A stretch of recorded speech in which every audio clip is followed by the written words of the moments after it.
On today's show, we're going to take a deeper dive into level 3 of our strategic advantage baseball process, strategic advantage mindset.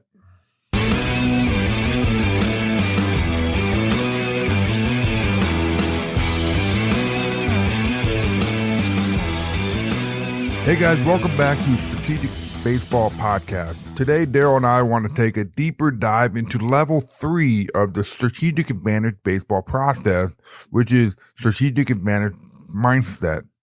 Now we're going from you and what you know about yourself to your opponent and what you know about them and how you prepare against them. Geoff and Darrell here, and we help baseball players get to the next level with a strategic advantage so that they can play with supreme confidence against the best players at any level. In every episode, we promise to deliver value on the strategic side of player development to help your players compete with players just as good, if not better than them. Today, we're going to take a deeper dive into level 3 of our strategic advantage baseball process, which is strategic advantage mindset. This is the level where we take our competitive advantage and our unique hitting and pitching skills and develop a strategy against our opponent. Darrell is a pitching strategist. I am a hitting strategist, and this is Strategic Baseball Podcast. If you are interested in joining our circle, head over to strategic-baseball.com, which you can find in our show notes, and submit your email. That way you always get a reminder each time we release a new episode. Also get weekly tips from us and a PDF transcription and visual of the previous episode and much more. If you are a player, parent, or coach who is interested in learning more about how the strategic advantage baseball process works for you in your unique situation, please email me at jeff@athletic-mission.com or darrell@dc@startpitching.com. You can find that in the show notes, and we would love to arrange a time to speak with you and see how we can help. All right, so Darrell, I'm going to go ahead and let you get it started. Yes, this is the cool part, man. This to me is kind of the transition from what, we talked about the you piece of it. Competitive advantage, developing your unique hitting or pitching skills kind of sets you apart, honestly, it's what you take to the game. And so now as we move into the third level, which is really what we call the strategic advantage mindset, and that's what we train guys here at Athletic Mission to understand that no matter what it is, whether it's a competitive advantage practice and skill, whether it's a unique pitching skill or hitting skill, if it does not give you a strategic advantage, then we really got to sit down and think about why we're doing it and what we're doing. And so that's where we came up with this strategic advantage mindset process. So really, when we talk about how do we have clarity about what we're doing, why we're doing it, and about our opponent? Do we understand, what the coach's hitting philosophy is, or the overall pitching philosophy? And the way we break it down here at Athletic Mission, when we start talking about strategy, we start talking about me. What do they know about me as we start creating it? Because I think too often we try to look at strength versus strength instead of looking at what does that opponent know about me? What do they think about what my pitching skills are? How I command my pitches? And so once you understand that piece of what they probably understand about you, then we can focus on them. Okay, overall as a team, does the coach have a philosophy? Do they have a first inning philosophy? Are they just trying to get me to pile up pitches on our starters and get to our bullpen? Kind of what is the overall team philosophy? And then we call it the him. Now we start breaking down individual hitters, kind of what we know about them and the cues and clues that they give us about, what are they thinking? What is their strategy versus me? And again, some of this can seem a little deep, but this is the chess match that the best players in the world love. And it's also the coolest part of it, because once you get past the self-confidence piece, I call it the you piece, do you believe in your pitching skills, and have you mastered some skills that we could actually use to create a strategy with? Then when it comes to crossing over that white line and having to go play under extreme pressure in a real baseball game, Now all these practice skills and all the stuff that I prepared for honestly becomes what I call high pressure skills. That what are you going to look like when you have to pitch under extreme pressure? And so most of the calls I get, a lot of them from my college and pro clients today and in the past, are not competitive advantage and mastery issues. Now, they end up affecting mastery because they don't really have a strategy. So they are consistently tinkering with their mechanics and really screwing with the things that they're really good at. And it really has usually a detrimental effect on them, Geoff. But once we can kind of re-steer them and kind of guide them back to, hey, man, let's talk about what is literally your decision-making process. When you're standing on the rubber, you're looking in and getting a sign from the catcher. What is your decision-making process? And that's the first question I ask everybody that I work with, because it will tell me volumes about who they are as a pitcher.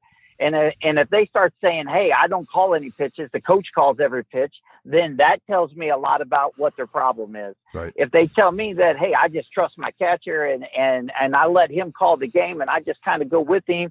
And then if there's just something I absolutely don't want to throw, then I'll kind of shake him off. That tells me something about their preparation and about their self-confidence and whether they have a strategy or not. And then there's the guys that are like, man, I absolutely want to call my own game. I understand. I've studied the opponent. I'm glad I sat down and collaborated with the pitching coach and the catchers. I've been studying these guys for the last 2 weeks or 3 weeks or a month. I got the game plans that the coaches and the data that the coaches have given them are giving us about each player. And I'm pretty confident that me and the catcher can work together and we can execute, a game plan that will give our team a chance to win that day. And so that's kind of the three type of guys I usually get, is that one, the coach calls every pitch, which you know how I feel about that. That drives me crazy. Right. And then kind of, I just trust my catcher, which, there's a lot of good catchers out there that are really high IQ guys that pay a lot of attention. But at the end of the day, if you want true conviction and you want to have true confidence in what I call absolute certainty, then that pitcher has got to be in control of the decision-making process and feel like that is the absolute best pitch they could throw in that situation and count. And so that's really the genesis and kind of the end of the story for us. When we walk through the decision-making process and then what is it based on? It's based on mastered pitches. It's based on what you know about that hitter, and then ultimately what I call situational count awareness. And to me, that's that cue and clue of understanding what is the decision-making process and how I make that decision is ultimately what I found has been the key to confidence, or guys that are really struggling.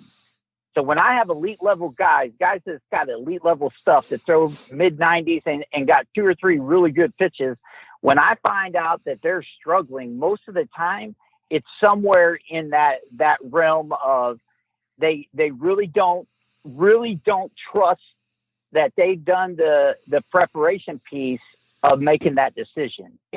And I know this is a little bit deeper than what we normally dive into, but I'm telling you that piece right here is the conversation we need to have. Once you've done all the work and you become, and I don't care whether you're a freshman in high school or, it's your first year in the big leagues, right, that decision-making process has got to be trained and developed. right.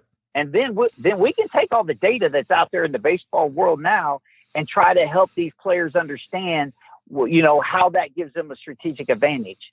But if we don't start shaping these young players to see the game that way, and we just spend 100% of our time focused on, I got to throw harder, I got to do this, I got to hit the ball harder, I got to hit cage bombs, I got to do all this stuff. If we can't get them to move through these steps of really, my advanced skill set into strategy, into game planning, and really the way they watch the game, then that's usually the disconnect that you and I have seen here. And for 15 years of consulting I've done, right, that's the disconnect that I've seen that's really separated the really talented players versus the really good baseball players.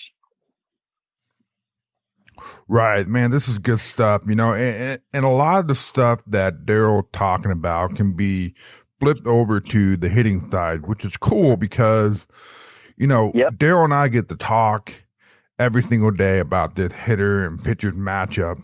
We do it all day long, and we just learn a lot from each other. So it's just a lot of fun. But like Darrell said, the competitive advantage piece is, which we talked about a couple episodes ago, which was all about the athleticism, the active velocity, the practice habits and routine, the attitude, and the mechanics. And which took us to the unique hitting skill, which was, on the hitting side, the swing matching, the command hitting, and the stick process. And this is what shows up on game day. This is the you part, like Darrell mentioned. This is how we take what we know about ourselves and develop a strategy and a game plan against the opponent. And we talk a lot about making sure that we are working on in practice what is what we're working on giving us a strategic advantage. If it's not, then we need to start questioning about what we're doing and why we're doing it. So we have to ensure that we have the clarity and understanding about what we're doing and why we're doing and what we're trying to accomplish, and whether it gives us that strategic advantage, because this is what's going to get us to mastery so that we can develop strategy. Yeah. But before we can have strategy, you have to understand what we know about ourselves. Am I the guy that always takes that first pitch? Or am I the guy that takes aggressive hacks on that first pitch? Am I a guy that takes off speed when I'm ahead in the count? Or am I swinging a strike? I mean, stuff like that. So these are the things that good pitchers are looking at. And they're looking at stuff like that to try to get an advantage over you. So what do I do when I'm ahead in the count? What do I do when I'm behind in the count? What cue, tip, and clues am I giving off? So what do you know about you? This is important. It's what you know about you, just as, what we know about them. What is, like Darrell said, what is the team philosophy? Are they hard in, soft away? What do we know about that individual pitcher? And what tip, cues, and clues is he giving us?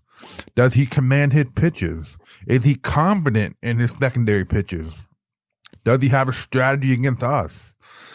So now we take what we do, what we know about ourselves, what we know about the team, and then what we know about that individual pitcher to develop a game plan. Now we have enough information to come up with a solid game plan. And you know what? Now we can develop an approach for each count and situation. We can't just have a generic approach. We need to have an approach for him as an individual and what he does, because his fastball is not just a fastball. It's his fastball, and his fastball different than the next guy. So with this understanding, now we can have a real conversation about having an approach for each count in each situation. But again, we have to trust and we have to be confident in our skills and our preparation, which is why we talk about mastery before strategy. Yep. And so, a lot of times, when guys are struggling, very rarely, especially the older guys, very rarely is it a competitive or a mastery issue. It's more so a strategy issue. And most guys, when they struggle, tend to go focus on the mechanics, which is really, like Darrell said, kind of detrimental. Instead of kind of having a conversation about, their preparation and their decision-making process, what is the process for deciding what pitch you can execute in that count and situation? And again, what is this based off of? Like Darrell said earlier, This is based off of our master skills and what we know about us and what we know about the pitcher and what we know about the team philosophy. And, this is trained and this is developed. So hopefully you can kind of start to see, where we're talking about, when we train and when we practice, it has to give us a strategic advantage. Yeah, and this piece, Geoff, don't have to be overwhelming. It just needs to be a part of the process. It needs to be, and again, I think that's the questions we get from a lot of coaches. Like, how do I integrate that into practice? Right. And for us here, we use it as a conversation starter. Right. It's like really the list that I give them is kind of the 15 cues and clues of how do we read the mind of a hitter. Right. And again, it's not about understanding every little psychological effect of that pitcher or hitter or vice versa. It's really about, we're all nothing but patterns, habits, and tendencies, man. That's what we do. Baseball players, that's who we are. The difference is the guys that take those patterns, habits, and tendencies and are able to make competent adjustments with them, are able to go in and compete with them. And it's not a true definition of who they are. It's just the foundation of their skill set. And I think that's where we get lost in translation, is that, okay, this kind of defines this guy's skill set. And then some players really buy into that. They get stuck in that compare and convince mindset, and they never do move into that compete and contribute mindset. And so strategic advantage mindset says, hey, man, I trust my skill set. I trust my advanced skills. I know that if this guy throws this pitch, or if this guy's looking for this pitch, I can blow him away, or I can get weak contact with this pitch. Now it's a matter of, okay, going out and handling the pressure and doing it in a real baseball game, and then doing it by situation and count. And I think once we break the game down into nothing but situation and counts, and what is the decision-making process that I do pre-pitch, whether you're hitting or pitching, then now it's really a focus on staying present and really being observant about what you're seeing in real time. And I think that's the conversations that we need to start having with players, and we've been doing here. And we're starting to see that growth happen, where these kids are practicing strategic advantage skills. And now we're seeing it on the weekends, them go out there and come back and give us feedback on the following week that they actually implemented a strategy. They sat down and watched the team that they're going to play later, and they seen some of the tendencies of the coaches. They seen the tendencies of the hitters, and really look for those cues and clues that can give us just a little bit of an advantage in that pre-pitch decision-making process. And I think that's the cool part about it. We think these kids can't grasp that, and we're seeing it from high school freshmen to college players that we've dealt with this summer. Yeah. And we're seeing them make those strides in that strategic advantage piece. And that's the cool part about this conversation, man. It is. And the conversation with the kids get a lot better too, because it's not a, hey man, how did your weekend go? And that typical answer for the guys who haven't been through our process, they just kind of answer good, and they kind of shrug, and you and I are always asking, well, what does that mean? And it could be kind of a frustrating thing, but when you have a guy who's going through this strategic advantage mindset, now they're talking, in depth about certain situations in the game, or certain at bat, or certain pitch, or certain count. And now we can have a real conversation about their game and what their decision-making process was, or the confident adjustment that they made. So instead of, walking in and say, hey, I went 0 for 7 with 4 strikeouts. No, how did we get to 0 to 7? How did we get to 4 strikeouts? What was the decision-making process? Did you see the ball? Were you on time? Did you swing at the right pitches? Did you miss your pitch? And when guys start breaking it down like that, now we have a real conversation instead of getting pissed, and 3 weeks go by and I'm still pissed about the 0 for 7 day. Yeah, and I think that's how training should be. Once we have our unique skill set and we got a pretty good idea of who we are right then, and we're in the middle of the season or we're getting ready to start the season, that ability to do those self-scouting, the self-assessments, and come back and communicate that with coaches is going to be huge, man, because I think there's a lot of great coaches out there. Yep. I think what we have is a breakdown in communication. And then when we struggle, we got a tendency to go back to our competitive advantage skill sets and change something, when really what we need to change is the focus or what we're seeing or what our expectation is or our preparation for that specific pitcher. Right.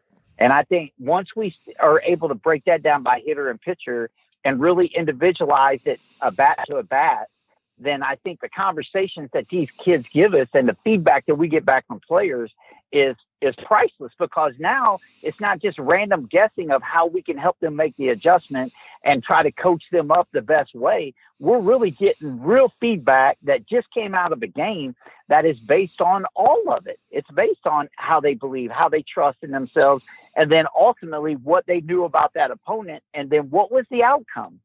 But if you don't understand how we got the numbers or how we produced the weak contact, then it was just luck.